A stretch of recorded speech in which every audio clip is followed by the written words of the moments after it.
Hello students, welcome back to my channel. Unsolved में आगे questions unsolved 2024 का चल रहा है। मैं क्वेश्चंस अच्छे अच्छे बता रहा हूँ। तो इसमें मैंने बता दिया था, इसमें फर्स्ट सेट के क्वेश्चन मैं डिस्कस कर रहा हूँ 2024 में। तो इसमें मैंने 6 का ए पार्ट जो मैक्सिमा मिनिमा से रिलेटेड है उसको डिस्कस किया था। अब 6 का बी पार्ट ये रहा। 6 का B, to find the area of the circle x square plus y square is equal to a square. To find the area of the circle x square plus y square is equal to a square. So वैसे तो very simple है। आप जानते हैं कि ये ऐसा circle है जिसके सेंटर 0 0 है, रेडियस a है, तो इसका एरिया क्या होगा? एरिया होता है सर्किल का पाई आर स्क्वायर। तो इसका आंसर क्या आएगा? पाई ए स्क्वायर। हमने थोड़ी देर में ये आंसर जरा सी देर में बता दिया, लेकिन आपको ऐसे नहीं करना। आपने एप्लीकेशन ऑफ इंटीग्रल्स पढ़ा हुआ है, आपको उसी से करना है। ये 5 नंबर का क्वेश्चन है, इतने में कर देंगे तो क्या नंबर मिलेंगे? कुछ नहीं मिलेंगे, लेकिन आंसर सही है आपका पूरा। लेकिन आपको एप्लीकेशन ऑफ इंटीग्रल से करना है, तो इसके लिए हम फिगर बनाते हैं इसका। देखिए, ये एक सर्किल में बना रहा हूँ। चलिए मैं एक्सिस भी बना देता हूँ। इसका सेंटर 0 0 है और रेडियस ए है, तो रेडियस ए हम इतनी मान लेते हैं, थोड़ा सा बड़ा यहाँ पे। इधर एक सर्किल को खींचने का प्रयास करते हैं। ये देखिए, एक सर्किल खिंच गया। ये सर्किल है, इसमें 4 क्वाड्रेंट निकल के सामने आते हैं। तो ये सर्किल है। अब इसका एरिया हमें पता करना है, तो यहाँ पे क्या करेंगे, इसका हम नाम भी रख लेते हैं। ये सेंटर ओ है, इसको ए मानिए, ये ए डैश है, ये बी है, ये आपका बी डैश है। अब देखिए, this circle is symmetrical about its axis. मतलब अगर हम देखें कि ये वाला पार्ट जो है, इस पार्ट का एरिया इस पार्ट के बराबर होगा, इस पार्ट का एरिया इस पार्ट के बराबर होगा। मतलब कहने का मतलब है कि ये ऊपर वाला पार्ट ये वाई एक्सेस के एक्स एक्सेस के अलॉन्ग में सिमेट्रिकल है। तो जो एरिया ये पूरे पार्ट का होगा वही इस पूरे पार्ट का होगा, या जो एरिया इस पूरे पार्ट का होगा वो इस पूरे पार्ट का होगा। इसका मतलब है कि चारों जो सेक्शंस हैं इनके एरिया बराबर होंगे। तो हम क्या करेंगे कि एक का एरिया निकालेंगे, उसको 4 से मल्टीप्लाई कर देंगे, बस हो जाएगा। तो इसके लिए हम लोग क्या करते हैं कि स्ट्रिप हम dx ब्रेड्थ की लेते हैं, एक स्ट्रिप dx ब्रेड्थ की लेते हैं, और हम इसकी लिमिट को भी फाइंड आउट करने का प्रयास करते हैं। तो ये O है, इसका सेंटर है, ये सेंटर 0 0 है। आप इक्वेशन से ही देख रहे हैं कि इसका सेंटर 0 0 है। हम इसको ऐसे लिख सकते हैं, x minus 0 whole square plus y minus 0 whole square is equal to a square. Centre 0 0 है और यहाँ रेडियस पूरी a है, तो इसके कोऑर्डिनेट क्या हो गए? a, 0। अब हम लोग क्या करेंगे, area of the circle, area of the circle is equal to 4 into area of the region, कौन सा रीजन है? OABO, OABO is equal to 4 times area. कैसे निकलेगा? इंटीग्रेशन करेंगे। ये स्ट्रिप dx ब्रेड्थ की है, ये यहाँ से यहाँ तक स्लाइड करेगी, मूव करेगी। जैसे डॉक्टर अल्ट्रासाउंड जो है पेट में थ्रॉब मूव कराता है, वही तरीके से ये पूरा मूव करके इस पूरे एरिया को ले लेगी। इंटीग्रेशन का मतलब होता है सम। तो सम क्या है, कहाँ से कहाँ तक करेगी? ये x एक्सिस पे मूव कर रही है, तो x की लिमिट यहाँ, x का वैल्यू क्या है? यहाँ 0 है, x कोऑर्डिनेट, और y का x कोऑर्डिनेट यहाँ पे क्या है? a है। तो ये x इज इक्वल टू 0 से x is equal to a पे मूव करेगी। और क्या होता है फार्मूला? y dx। जब x एक्सिस पे हम स्ट्रिप स्लाइड करती है तो फार्मूला y dx होता है। जब y एक्सिस पे स्लाइड करती है तो फार्मूला उल्टा होता है, x dy। तब ये लिमिट y की होती है। ये बात आप लोग ध्यान रखिएगा। अब ये y क्या है? It is y of circle. तो सर्किल का y क्या है? y निकाल लीजिए। Y square is equal to a square minus x square.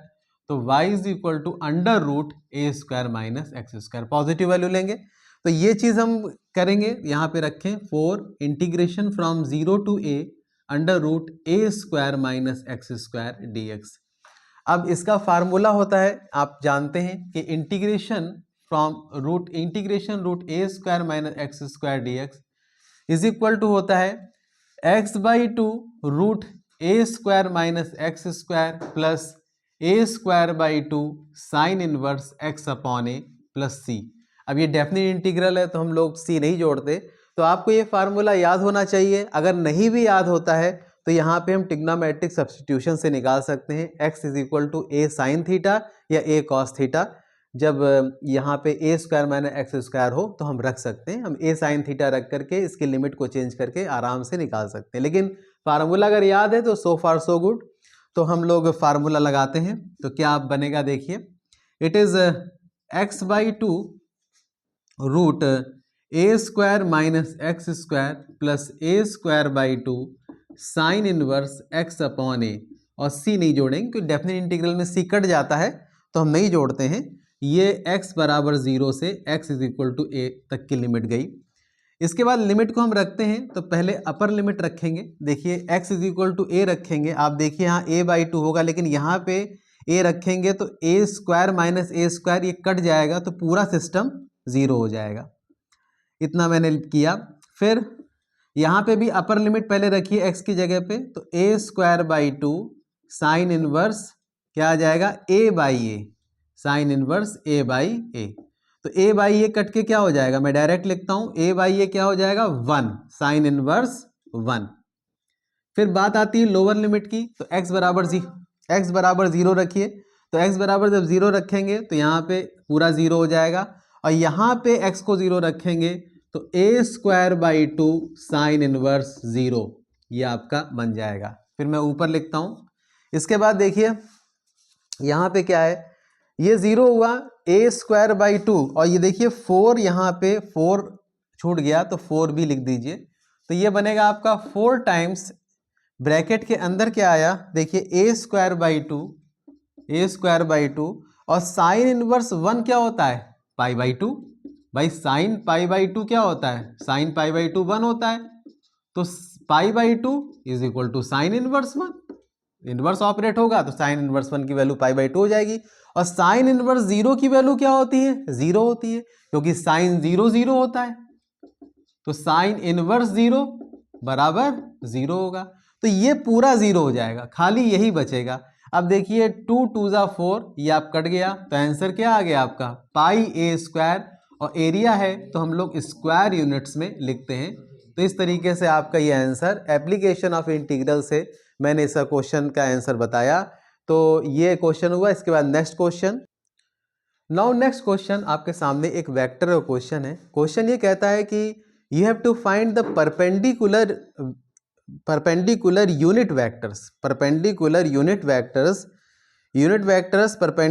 To vectors A and vector B. पूरी तरीके से सवाल को मतलब कायदे से नहीं लिखा है, शायद मिसप्रिंट हो गया हो, लेकिन मतलब यही है कि दो वेक्टर आपको दिए हुए हैं, वेक्टर ए और वेक्टर बी, इसके परपेंडिकुलर आपको यूनिट वेक्टर निकालना है। और साथ ही साथ एक बात और बताई गई है, find the sine of the angle between them. उनके बीच, उन वेक्टर्स के बीच के जो एंगल है उसका साइन क्या होगा उसकी जानकारी आपको देनी है। तो ये बात ध्यान रखिए कि जब इस तरह की केस आए कि इसके परपेंडिकुलर दो वेक्टर दिए, उसके परपेंडिकुलर यूनिट वेक्टर निकालना है, तो सबसे पहले समझ लीजिए कि आपको वेक्टर ए क्रॉस वेक्टर बी निकालना है, क्योंकि जिस प्लेन पे वेक्टर ए और वेक्टर बी होते हैं, वेक्टर ए क्रॉस वेक्टर बी उसके परपेंडिकुलर माना जाता है। तभी वेक्टर ए क्रॉस वेक्टर बी का फार्मूला क्या होता है, vector A cross vector B is equal to mod vector A mod vector B sine theta n cap. ये एन कैप जो है ये डायरेक्शन को तय करता है, जो परपेंडिकुलर डायरेक्शन होती है। तो हम लोग क्या करेंगे, पहले वेक्टर ए क्रॉस वेक्टर बी निकालेंगे। तो इसके लिए डिटर्मिनेंट बनाते हैं, cap i cap j cap k 2 -1 1 3 4 -1। यहाँ पे हम लोग साइन एक्सपेंशन करेंगे तो प्लस माइनस प्लस एक्सपेंशन करिए तो क्या आएगा, कैप आई, इसको डिलीट करिए तो 1 -4 minus cap J -2 -3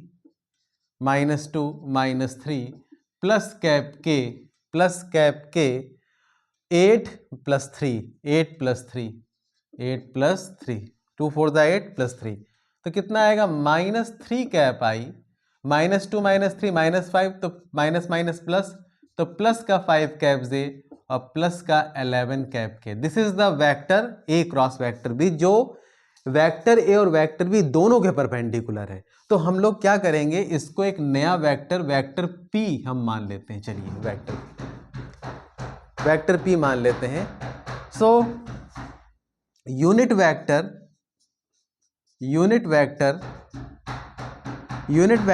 perpendicular, unit vector perpendicular to vector A and vector B will be vector p upon modulus of vector p, vector p upon modulus of vector p हो जाएगा। तो vector p क्या है, इसमें vector p है आपका -3 cap i plus 5 cap j plus 11 cap k upon root -3 का square plus 5 का स्क्वायर प्लस 11 का स्क्वायर। इसको हम सॉल्व करते हैं तो कितना आएगा, -3 cap i plus 5 cap j plus 11 cap k upon under root 9 plus 25 plus 121 is equal to आएगा -3 cap i plus 5 cap j plus 11 cap k upon under root, इसको जोड़िए जरा, तो 121 और 9 130 होता है, 130 और 25 यानी कि 155, तो रूट 155 ये आपका क्या आ गया, यूनिट वेक्टर आ गया। Unit vector perpendicular to vectors vector A and vector B. तो इस तरीके से आपने ये यूनिट वेक्टर निकाल लिया। अब इसके बाद आपको निकालना है sine of the angle between them.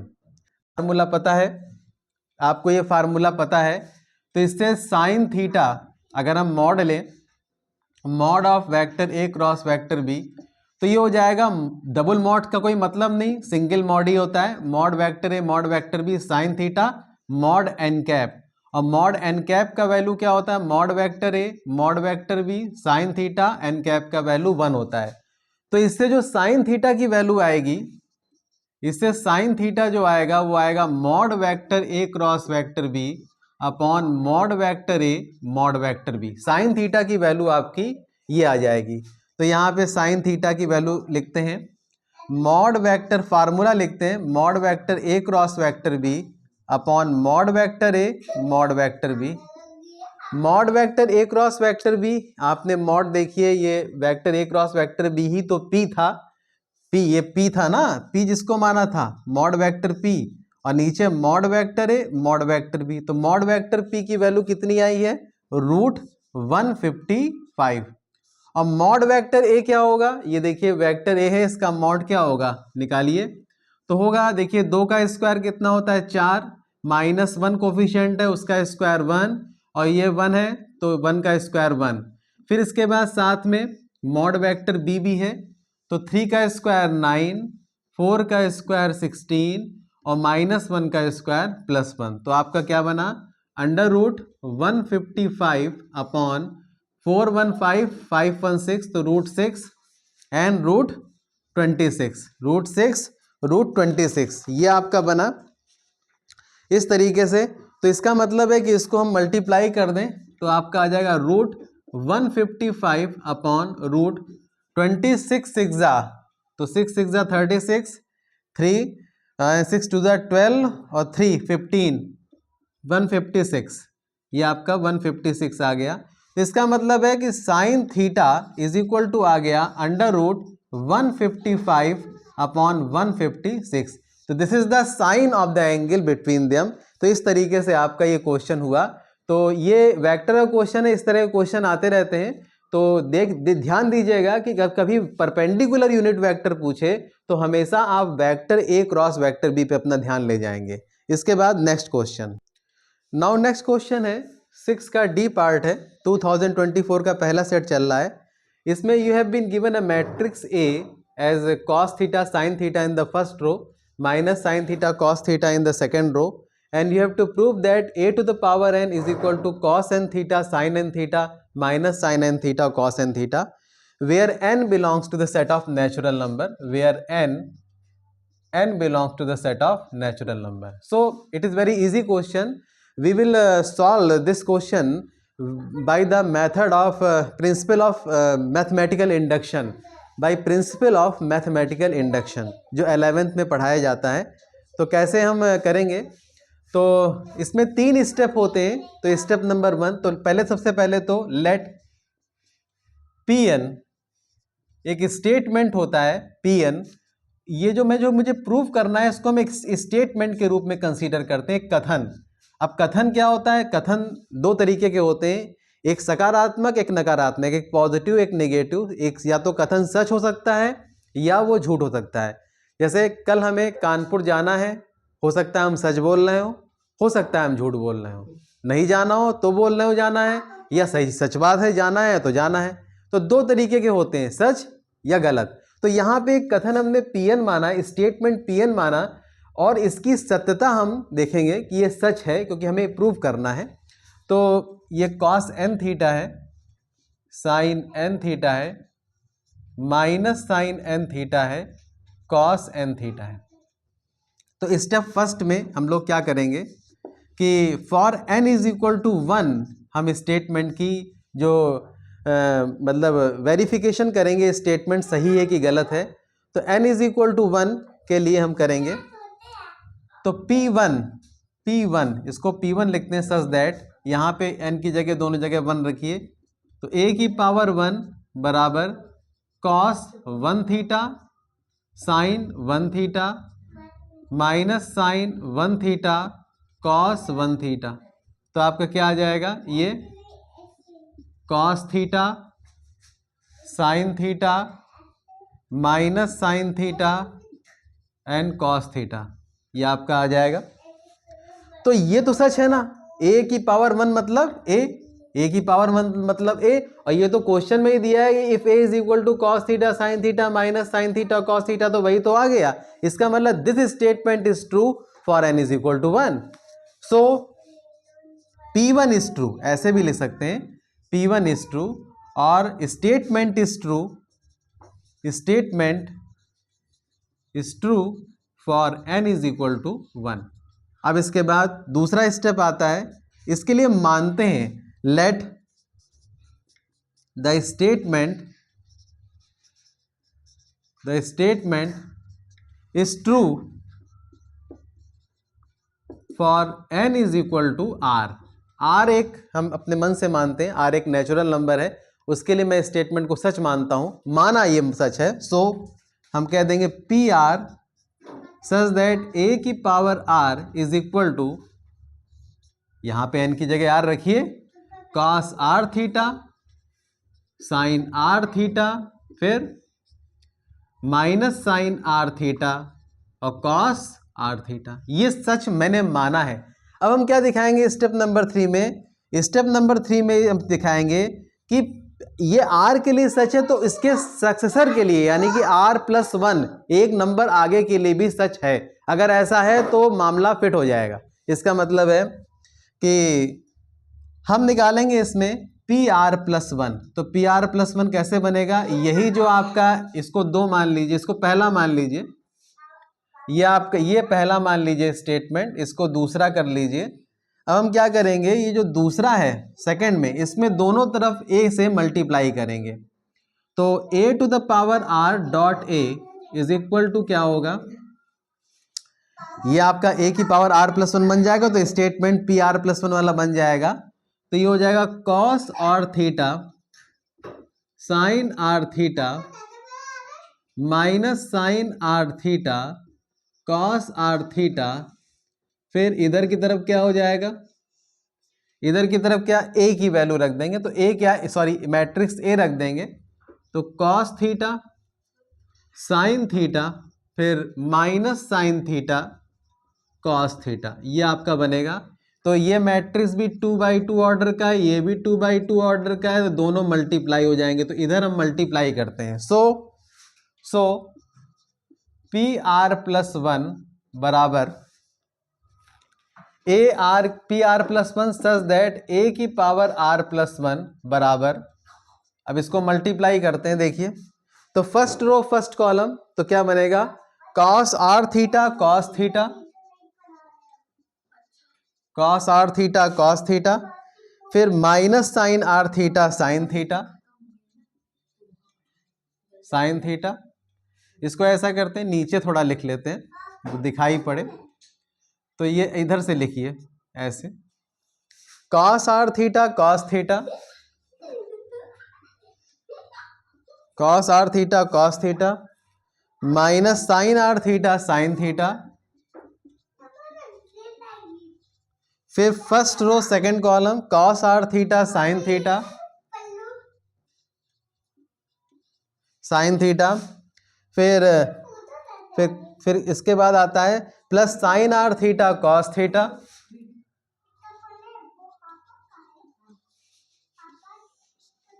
फिर इसके बाद देखिए second row first column minus sine R theta cos theta, फिर minus cos R theta sine theta. आप लोगों को मैट्रिक्स मल्टीप्लिकेशन आता ही होगा। फिर second row second column minus sine R theta sine theta,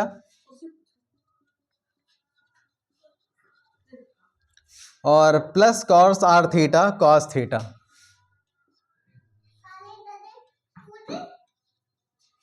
अब देखिए ये फार्मूले हैं सब, कैसे फार्मूले हैं, देखिए cos A cos B minus sine A sine B, तो ये बनेगा cos R theta plus theta. ये क्या बनेगा, sine A cos B plus cos A sine B, तो sine R theta plus theta. फिर क्या है, इधर माइनस बाहर लीजिए, माइनस बाहर लेंगे तो sine A cos B plus cos A sine B बनेगा, तो ये भी minus sine R theta plus theta, और इधर cos A cos B minus sine A sine B, तो cos R theta plus theta. इसको फिर से लिखेंगे ठीक से, तो ये PR+1 statement PR+1 such that A⁻R+1, देखिए यहाँ पे A⁻R और A का मल्टीप्लाई हुआ तो A⁻R+1 है, तो इसका मतलब ये आ गया cos R+1 theta sine R+1 theta minus sine R+1 theta और cos R+1 थीटा, ये आपका आ गया। तो इसका मतलब देखिए यहाँ पे जो स्टेटमेंट था, जो प्राइम स्टेटमेंट था Pn, यहाँ पे n था तो हर जगह n था। अब यहाँ पे A⁻R+1 पे जगह हर जगह बाकी सेम है बिल्कुल situation, cos sine minus sine cos, और n की जगह R+1 आ गया। तो ये n बराबर R, हमने n बराबर R के लिए मैंने सच माना, और R+1 के लिए अपने आप सच हो गया, मतलब उसके सक्सेसर के लिए। ये R+1 को क्या बोलते हैं, R+1 या R+ ऐसे लिखते हैं, it is successor of R, successor of R। तो इसकी मैथमेटिकल इंडक्शन में बड़ी भूमिका होती है। अब R के लिए सच है माना और R+1 के लिए सच हो गया। एक के लिए हमने माना था, अब मान लिया मैंने 2 के लिए सच माना, 1 के लिए सच माना, तो 1+1 के लिए भी सच हो गया। 2 के लिए सच माना तो 2+1 यानी कि 3 के लिए भी सच हो गया। 3 के लिए सच मानेंगे, R तो एक जनरल चीज है, जनरल वैल्यू है, जनरल नेचुरल नंबर है। 3 के लिए मानेंगे तो 3+1 4 के लिए सच हो गया। 4 के लिए मानेंगे तो 4+1 5 के लिए सच हो गया। इसी को तो इंडक्शन बोलते हैं, इंडक्शन, आगमन। तो इसका मतलब है फिर बाद में हम लोग क्या लिखेंगे, so this statement is true, लिखेंगे सो Pn is true for all n belongs to the set of natural number by principle of mathematical induction। PMI यानी कि प्रिंसिपल, आप पूरा नाम लिखिएगा, मैंने शॉर्ट में लिख दिया है, प्रिंसिपल ऑफ मैथमेटिकल इंडक्शन के द्वारा ये स्टेटमेंट सारी नेचुरल नंबर के लिए सच होगा। अगर आपको ऐसे ही करना है, ऐसे ही आपको करना होगा एग्जाम में। वैसे इसका एक और तरीका भी है कि आप a है a² निकालें तो सब में 2 2 आ जाएगा, n की जगह a क्यूब निकालें, सब में 3 आ जाएगा। तो generalising in this way a की power n is equal to कर सकते हैं, उसको जनरलाइजेशन मेथड बोलते हैं, लेकिन वो इतना अच्छा नहीं है। इसको अगर इंडक्शन से करेंगे तो ये ज़्यादा अच्छा माना जाएगा। तो इस तरीके से मैंने आपको ये क्वेश्चन बताया और इसका ये सोल्यूशन है। ये आपको वीडियो कैसा लगा आप कमेंट करके बताइए, और चैनल को लाइक कीजिए, वीडियो को चैनल को सब्सक्राइब कीजिए। Thank you very much.